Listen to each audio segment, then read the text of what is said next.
Langkah pertama yaitu guru mengupload materi, penugasan, LKPD, dan link YouTube di ruang belajar Kosayu.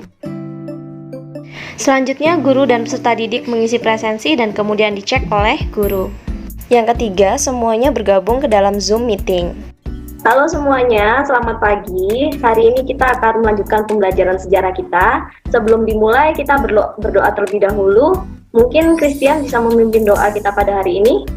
Teman-teman, mari kita siapkan hati dan pikiran kita untuk berdoa. Dalam nama Bapa dan Putra dan Roh Kudus. Amin. Nama Bapa dan Putra dan Roh Kudus. Amin. Oke, terima kasih ya Christian. Apa kabar semuanya? Sehat semua? Sehat, Bu. Sehat, Bu. Nah, sebelum kita mulai pembelajaran, mungkin saya ingatkan dulu yang belum absen, silakan diisi absennya. Nah, terus hari ini kita akan belajar tentang manusia purba.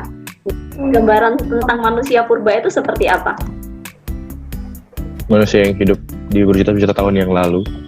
Hidup berjuta-juta tahun yang lalu. Bisa nyebutin nggak jenis manusia purba apa yang kamu tahu? Pithecanthropus, ada Homo apa? Homo erectus, Homo sapiens. Homo sapiens kita dong. Manusia purba. Homo erectus, habis itu ada Meganthropus. Ya. Peralatan untuk kayak bercocok tanam atau dan lain sebagainya itu masih belum berkembang. Itu dari segi budayanya ya, masih bercocok tanam, masih segala macamnya masih sederhana, masih berburu dan meramu dan seterusnya. Kita akan mempelajari itu semua hari ini, tapi sebelum kita mempelajari tentang manusia purbanya itu sendiri, kita harus tahu dulu dong kira-kira sejak kapan sih manusia itu hidup di bumi, sejak kapan manusia eksis di bumi, terus siapakah manusia pertama di bumi? Adam dan Hawa. Saya Islam dan berdasarkan agama Islam juga manusia pertama adalah Adam dan Hawa. Tapi saya guru sejarah. Nah, di sini saya akan mengungkapkan fakta yang berbeda. Bukan berarti salah, tapi kalau sejarah itu kan berdasarkan buktinya ya. Nah, kalau kitab suci kan terkadang buktinya tidak konkret, tapi kalau saya bahas sejarah buktinya adalah fosil. Terus tadi ada yang bilang tentang alat-alat bercocok tanam, itu juga bukti. Jadi kayak ditemukannya kapak perunggu, terus kapak genggam, kapak corong, dan seterusnya itu adalah bagian dari bukti. Jadi hari ini kita akan belajar tentang KD 3.9, yaitu tentang menganalisis persamaan dan perbedaan antara manusia purba Indonesia dan dunia. Cuman kita sebelum mulai pembelajaran hari ini, kalian silahkan lihat tayangan YouTube saya. Sudah tahu ya di mana? Iya, Bu. Sudah? Ya, Tadi sudah tahu kan agenda hari ini? Peserta didik dapat mendownload LKPD dan juga link untuk melihat sumber belajar. Nah, setelah itu mereka bisa melihat tayangan YouTube mengenai penjelasan materi. Setelah materi dijelaskan dan mereka sudah paham, mereka bisa langsung mengerjakan LKPD yang sudah diberikan. Nah, selama proses pengerjaan ini, mereka bisa berdiskusi dengan temannya atau bertanya kepada guru melalui forum diskusi apabila ada hal-hal yang kurang dimengerti atau ada yang ingin ditanyakan. Peserta didik diizinkan untuk menggunakan semua sumber yang berasal dari internet ataupun dari buku. Selain itu, setelah menggunakan forum diskusi, mereka juga perlu melakukan critical thinking dan collaboration, di mana peserta didik harus menganalisis semua informasi yang sudah dia dapatkan dari berbagai sumber mengenai manusia purba. Setelah itu, dia akan menuliskannya ke dalam LKPD. Pada tahap ini, siswa bisa mengupload tugasnya melalui fitur unggah tugas yang ada di RBK. Nah, nanti setelah unggah tugas berhasil, maka guru bisa mengecek dengan fitur RBK yang ada di guru, kemudian mendownload semua tugas siswa tersebut. Nah, pada saat mendownload, guru bisa mengecek satu persatu. Selain itu, guru juga bisa mengetahui siapa saja siswa yang terlambat ketika pengumpulan tugas. Tindak lanjut untuk siswa yang terlambat, maka nilai kedisiplinannya akan dikurangi. Perbedaan antara manusia purba Indonesia dan dunia, baik secara fisik maupun non-fisik. Nah, nanti kita bandingkan juga dengan manusia modern. Sejak kapan manusia mulai hidup di bumi? Pada zaman Pleistosen. Pada masa Pleistosen. Nah, jadi benar manusia itu mulai hidup di bumi pada masa Pleistosen. Ini saya bantu dengan gambar. Pleistosen itu ada di mana? Pleistosen itu ada di sini loh. Cuman sekecil ini dari sejarah bumi yang panjang. Jadi manusia itu ada di bumi baru sebentar saja. Nah, Nah, kalau saya bilang seperti ini, kalian setuju apa enggak? Manusia berasal dari kera. Ayo. Lucky. Kalau saya bilang manusia berasal dari kera, kamu setuju apa enggak, Lucky? Tidak, Bu. Kenapa?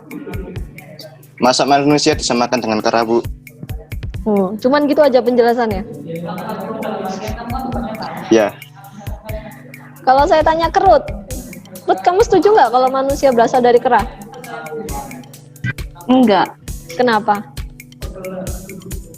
soalnya lebih percaya Adam dan Hawa. Oh, lebih percaya Adam Hawa. Jadi saya percuma dong ngejelasin tentang Australopithecus dan Kayak gitu. Christian mau mencoba menjelaskan? Kalau dari saya sendiri sih, pendapat saya tidak setuju. Kenapa? Karena sampai saat ini pun kita belum saya diri pribadi sendiri belum menemukan adanya kera yang berevolusi menjadi manusia. Oke. Seperti itu.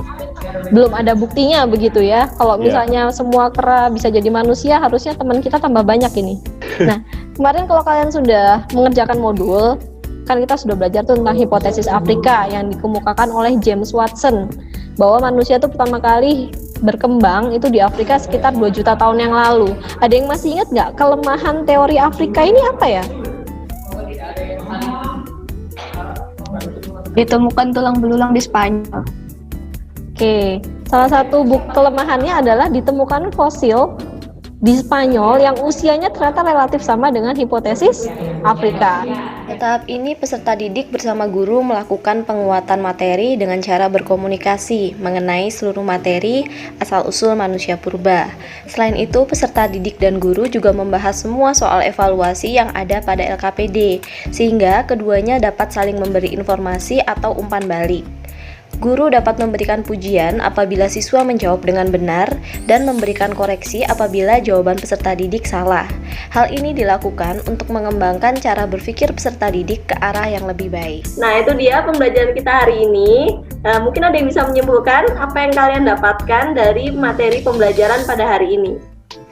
Kalau menurut saya, asal-usul manusia itu sama, kemudian menyebar ke wilayah lain dan berevolusi menghasilkan berbagai variasi fisik.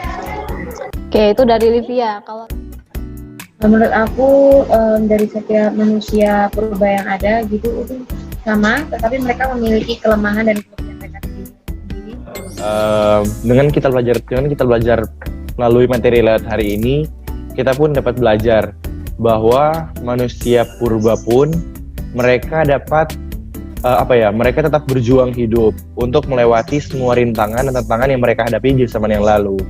Jadi lewat pelajaran ini juga kita sebagai manusia zaman sekarang ini, kita pun diajak untuk tetap berjuang hidup agar dengan adanya berbagai tantangan hidup di zaman ini kita dapat melewatinya. Oke, semoga kita tetap bisa menjadi generasi yang lebih maju daripada nenek moyang Jadi kita. bisa kita simpulkan ya bahwa ternyata asal-usul manusia purba itu dari berbagai teori, tapi intinya adalah jangan coba memadukan antara agama dengan teori-teori sejarah. Kenapa? Karena agama itu kan dasarnya adalah kitab suci dan itu adalah dasarnya iman. Kita hanya bisa percaya. Tapi kalau secara ilmiah itu harus ada buktinya. Jadi kalau kita ngomongin sejarah itu berdasarkan bukti. Tapi kalau agama itu tentang esensialnya. Nah, itu saja kesimpulan pembelajaran kita pada hari ini. Saya cuma mengingatkan jangan lupa untuk mengisi refleksi pembelajaran. Kemudian untuk penilaian nanti saya akan menggunakan RUK. Jadi nanti tesnya adalah tes tertulis. Lalu untuk tugas keterampilan jangan lupa membuat timeline sejarah terus nanti diupload ke Instagram. Nah, itu dia pembelajaran kita pada hari ini. Mungkin bisa kita tutup dengan doa. Marilah berdoa. Semoga Bapa dan Putra dan Roh Kudus. Amin. Ya Tuhan. Amin. Semoga Bapa dan Putra dan Roh Kudus. Amin. Oke, terima kasih semuanya. Kita akhiri pembelajaran hari ini. Silakan live dari Zoom-nya. Oke, dadah. Terima kasih Bu. Refleksi diisi oleh siswa melalui Google Form, lalu guru bisa mengakses Google Form melalui Google Drive. Nah, secara umum dari hasil refleksi Tidak ada kesulitan dalam proses pembelajaran kecuali ada beberapa kendala teknis. Sedangkan nilai kehidupan yang mereka dapatkan yaitu bahwa semua dalam kehidupan itu perlu perjuangan, dan dengan perjuangan yang maksimal kita juga akan mendapatkan hasil yang memuaskan. Serta perkembangan itu tidak bisa dihindari dan kita tetap harus belajar untuk menjadi pribadi yang lebih baik lagi. Ini adalah contoh dari tugas keterampilan yang sudah diposting di Instagram, yaitu membuat sebuah timeline tentang sejarah bumi mulai dari awal terbentuknya bumi sampai dengan manusia itu sendiri hadir.